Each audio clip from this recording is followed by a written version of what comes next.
Бәріне сәлем достар, бұл Айко. Сіздерге бүгін Аврора машинаны қалай жүктеу керектігін көрсетемін. Қайт қарап шығыңыздар. Белгілі бір сұрақтарыңыз болса, жауап беремін. Артынан нажақ бетінен жүкті өткіземіз, нажағына шығарамыз. Және де алдыңғы қатар. Соны артынан былай алып, тесіктері бар өзінің. Сол бойынша өткіземіз. Егер де жіпте кез келген жерінде дұрыс сабақталынбаса, немесе оралып қалса, немесе бір жеріне өтпей қалатын болса, онда бізде машина дұрыс тікпей қояды. Мына жерге точкасына да өткіземіз. Мына жерінде тесіктері бар. Қазір мына жақ бетінен. Екеу болса, мына жақ бетінен.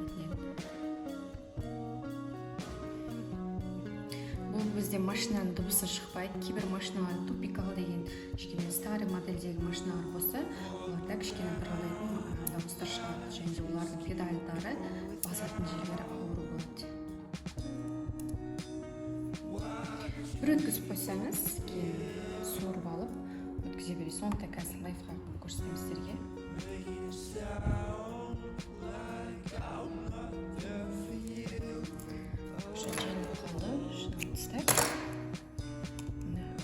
Көріп отырсыздар ғой, мына жеріне өткіздім, астан алып келдім, мына осылай.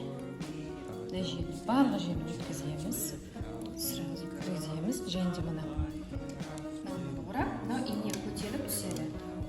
Мына ине бұраған кезде түсті, және де көтердім. Удобно машинасы.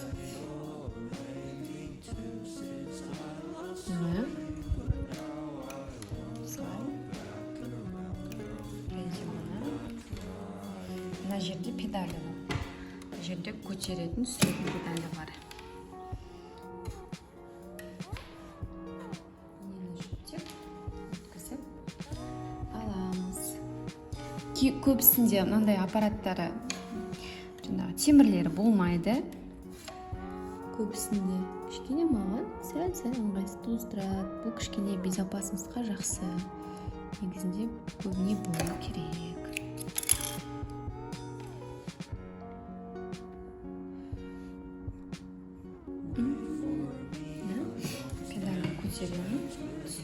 Мына жіп. Мысалы жіп бізде шықпай тұрып сыртқа. Чөлнектінде өзінің қою тәсілі бар. Бұлай кіргіздіңіз, бұлай айналдырыңыз. Мына пустой чөлнекке. Және де мұны алып, астына саламыз. Ол кезде тықырлаған дауыс шығу керек. Көрдіңіз бе? Және де жіпті артына алып барамыз. Мына даны бұрап, көтерген кезде астындағы жіп шығады.